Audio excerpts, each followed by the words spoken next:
Hello, good afternoon everyone. तो आज हम डिस्कस करने वाले हैं साइन बार्स के बारे में। लास्ट लेक्चर में हमने बेवल प्रोटेक्टर के बारे में डिस्कस किया था, right. So first of all यहाँ पे दिया गया है कि साइन बार में कि it is used for measurement of an angle. It is used for measurement of an angle of a given job, है ना, of a given job, और for setting an angle, right, है ना। मतलब क्या करते हैं, जो यूज़ कर रहे हैं, जो एंगल हमें मेज़र कर रहे हैं ना, उसके लिए हम यूज़ कर सकते हैं, मेज़रमेंट के लिए, है ना, और सेटिंग के लिए हम कर सकते हैं। एंगल को सेट करना हो तो मतलब वो हम इसे कर पाते हैं। So they are harden and precision ground tool. एक तो हार्डन है और प्रिसाइजली वो वर्क करता है ना, as a ground tool for accurate angle setting, है ना। मतलब एंगल सेटिंग भी एक्यूरेटली वो कर पाता है sine bar. So it can be used in conjunction with slip gauges and set and dial gauge for measurement of angles and tapers from horizontal surface only। तो यहाँ पे फिगर जो दिखाया गया है उसमें हम वी कैन सी राइट। तो यहाँ पे ये रोलर और प्लग है ना, ये रोलर जैसे रहते हैं, है ना, मेटल के, और इसका जो डिस्टेंस है वो कितना रहता है, एल जितना। और ये हमारा अपर सरफेस रहता है ना, पूरा फ्लैट, है ना, सरफेस पैरेलल टू लाइन, है ना। ये जो लाइन है ना उसके पैरेलल ही रहेगा, जो सेंटर लाइन है ना व्हील की, जो ये व्हील की मतलब सेंटर लाइन ना, उसके पैरेलल ये सरफेस रहेगा। और ये जो दिया गया है वो क्या है हमारे पास, hole for reducing the weight of a material, है ना। मतलब जो मटेरियल उसका वेट हम रिड्यूस कर पाते हैं उसकी वजह से, right. So as shown in the figure, two accurately lapped roller are located at the extreme position, है ना। दोनों मतलब एक्सट्रीम पोजीशन पे रखा गया है। ये दोनों के बीच में का डिस्टेंस क्या है, सेंटर टू सेंटर, मतलब एल जितना डिस्टेंस है, right. So the center to center distance between the roller or a plug is available for a fixed distance, है ना। ये मतलब अवेलेबल है मार्केट में, मतलब लेंथ 100 भी हो सकता है, 200 भी हो सकता है, 250 का भी आता है और 300 mm का भी आता है, right. So there is a distance between the two rollers, center of rollers. Then the diameter of the plug or roller must be of the same size, है ना। रोलर भी दोनों सेम ही साइज होगा, है ना, नो प्लस और minus difference, right. And the centre distance between them is accurate. जो centre distance L जो दिया है वो भी मतलब एक्यूरेट ही होगा, right. So the important conditions for the sine bar is that the surface of sine bar must be parallel to the center line of the plug, है ना। जो यहाँ पे हमने देखा ना वही चीज़ है ना, ये दोनों पैरेलल ही है, right. Then the important condition for this sine is parallel, है ना। देन अब बात करते हैं हम प्रिंसिपल क्या है उसका, प्रिंसिपल ऑफ वर्किंग, वर्क करने का महत्व क्या है उसका, है ना। So the taper angle that is theta of the job, है ना, WXYZ is to be measured by the sine bar, है ना। देखो पहले फिगर हम देख लेते हैं। This job is placed over the surface plate, है ना, एक सरफेस प्लेट है उससे मतलब वो रखा हुआ है ना। तो ये हमारा क्या है, स्लिप गेज, है ना। तो ये यहाँ पे मतलब ये बताया गया है, ये जॉब है हमारा, है ना। तो जॉब पे मतलब हमें वो मेज़र करना है तो एंगल, तो लेंथ एल जो है हमें मिल जाएगा। तो यहाँ पे कौन सा लिया है, WXYZ ना। तो ये मतलब एंगल कितना मिलेगा, है ना, ये इतना, है ना। तो we have to find this, है ना, with the help of sine bar. Surface plate तो है, हमारे पास जॉब दे दिया गया है, तो ये थीटा जो है वो हमें मेज़र करना है कितना होगा एंगल, है ना, with the help of sine bar, right. So the sign bar is placed, the sign bar is placed over the job with plug or roller of one end of the bar touching the surface plate, right. So we can say कि one end of the sign bar is rested on the surface plate and the other end is rested on the slip gauge, है ना। एक मतलब surface plate पे होगा और दूसरा मतलब स्लिप गेज पे होगा, है ना। ये जो बताया ना, ये जो है वो स्लिप गेज पे है और ये जो है वो मतलब सरफेस पे है, इस पे है, राइट। तो वही चीज़ यहाँ पे बताई गई है। So the angle of the job is then first measured by the some non precision instrument. कोई भी नॉन प्रिसिजन इंस्ट्रूमेंट है उसके पहले फाइंड कर लो, सच एज बेवल प्रोट्रैक्टर की मदद से वो फाइंड कर सकते हैं ना, वी कैन से दैट, है ना। That angle give the idea of the approximate, है ना। वो मतलब सपोज वी कैन से कि बेवल प्रोट्रैक्टर से हमने मेज़र किया तो एंगल आया हमारा 36 समथिंग आया, है ना। तो अभी हम ये साइन बार के यूज़ मतलब उसके यूज़ से और इसकी मदद से हम करेंगे तो 37, 36, 38 कुछ भी आ सकता है ना, 35 भी आ सकता है। तो अप्रॉक्सीमेटली एंगल हमें मिल गया, है ना। So that angle give the idea of the approximation of slip gauge required. Slip gauge के रिक्वायर्ड भी हम मतलब पता चल जाएगा, right.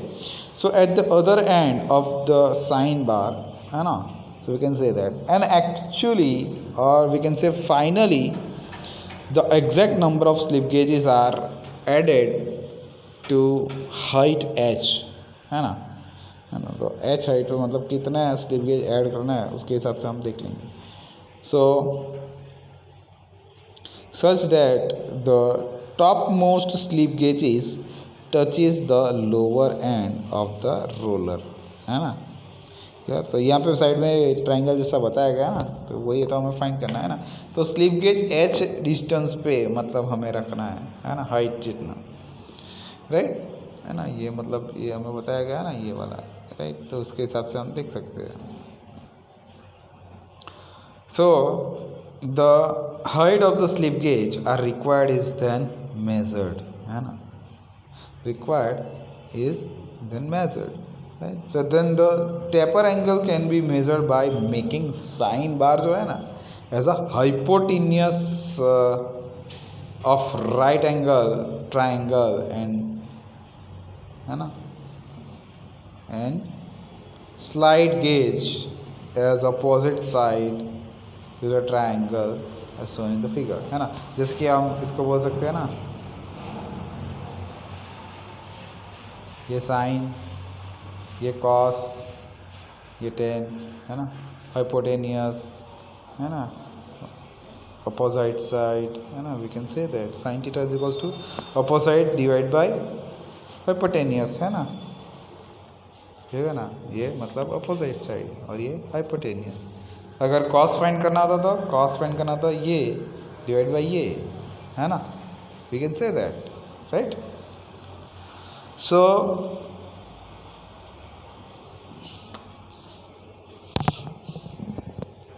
So H is equal to यहाँ पे दिया गया है height in M M and L capital H is equal to हमारे पास centre distance in M M वो दिया गया है ना। तो sine theta is equal to हमें पता ही है opposite side divide by hypotenuse, तो एच बाई एल मिल जाएगा। और थीटा इज इक्वल टू हमें sine inverse of H by L हमें मिल जाएगा, टेपर एंगल थीटा, है ना। तो यहाँ पे यही फॉर्मूला ही रखना है ना। तो जो भी कुछ height slip gauge, number of slip gauge, मतलब स्लिप गेज कितना ऐड किया हुआ है वो, और लेंथ जो हमें मिल गया है ना, तो हमें थीटा मिल सकता है easily, right. So when the size of the job is large having taper, then we use slip gauges for both the side to find the taper angle of the job, है ना। मतलब यहाँ पे जो एक figure दिया गया है वो मतलब, है ना, तो मतलब ये पूरा फिगर दिया गया है, बट ये H2 हाइट पे है, ये H1 हाइट पे है, ये W ये X है और ये लेंथ दिया गया है। तो मतलब अभी कैसे एंगल हम फाइंड कर देंगे, तो ये टैपर सेक्शन है ना, मतलब ये टैपर एंगल है ना, तो बोथ साइड पे ये हमें रखना पड़ेगा। तो ज़्यादा साइज़ मतलब बिगर साइज़ में होगा, है ना, कि लार्ज हैविंग टैपर रहेगा, तभी हमें क्या करना है ना, तो ये ऐसे हम रख देंगे।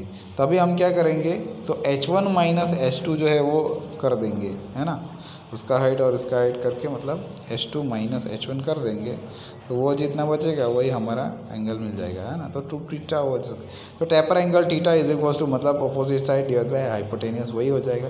लेकिन यहाँ पे H की जगह पे क्या रखना है हमें, H1 minus H2 divide by L, है ना।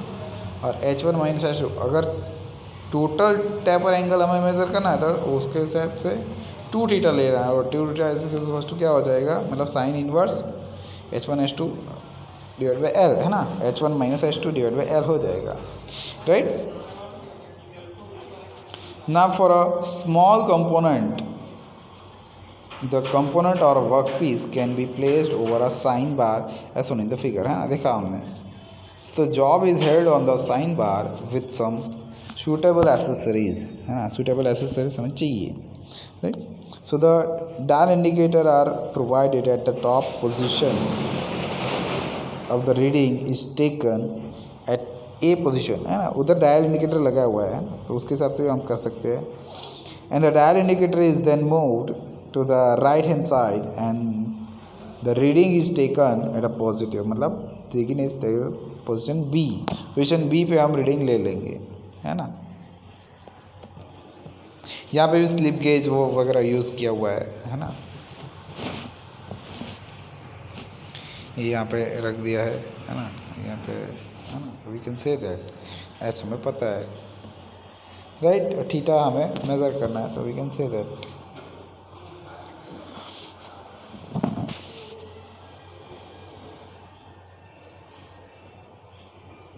So if there is a difference between reading at A and B, position A और B में जो डिफरेंस आ रहा है, then the height of the slip gauge is adjusted until the dial indicator shows the same reading, है ना। मतलब क्या कि ये पॉइंट है और ये पॉइंट है और यहाँ से यहाँ तक ले जाओ, लेकिन वो डायल इंडिकेटर का मतलब, तो यहाँ पे मतलब दिया गया है कि, है ना, कि पोजीशन ए और बी का सेम रीडिंग आना चाहिए ना, है ना। So then the angle is calculated similar to previous method, so वो होगा मतलब theta is equal to sine inverse H by L हो जाएगा, है ना। अब हम एडवांटेजेस ऑफ साइन बार की बात करते हैं। तो उसमें फर्स्ट एडवांटेज ये दिखाया कि it is use for accurate and precise angular measurement के लिए। एंगुलर मेजरमेंट जो होता है ना, उसके लिए मतलब प्रिसाइजली वो वर्क करता है ना, एक्यूरेटली और प्रिसाइज, राइट। एंड दूसरा दिया कि इट इज़ अवेलेबल ईजीली, है ना, वो मतलब ईजीली मिल सकता है हमें sine bar. Then it is cheap, है ना, बहुत ही सस्ता रहता है, तो we can say that the cheapest instrument in the measuring instruments, right. Then disadvantage बताया है इसमें, तो डिसएडवांटेज क्या है कि the application is limited for a fix centre distance, है ना, कोई भी सेंटर डिस्टेंस जो है वो मतलब फिक्स होना चाहिए ना, थोड़ा मतलब बहुत लार्ज होगा तो वो हो नहीं पाएगा, है ना। So fix centre distance between two plugs और रोलर्स, राइट। देन दूसरा बताया डिसएडवांटेज कि it is difficult to handle and position the slip gauge, है ना, और वो भी एक डिफ़िकल्टी है, राइट।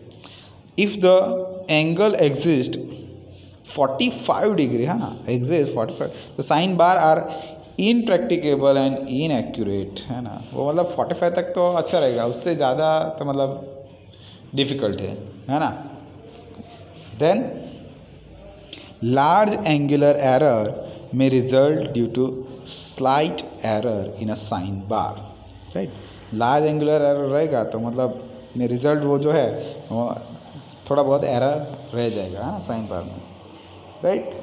तो ये था मतलब साइन बार में जो टॉपिक था हमारा, उसमें सब चीज़ें हमने डिस्कस कर ली है। तो ये जो टॉपिक है, ये जो साइन बार वाला टॉपिक है, वो आपको एग्ज़ाम में कंपलसरी आएगा ही आएगा। तो उसको रट लो या समझ तो लिया है हमने, है ना। अगर कैलकुलेशन आया तो कैलकुलेशन के लिए हमारे पास मतलब है ही फॉर्मूला, तो उसके हिसाब से भी हम कर सकते हैं। क्लियर।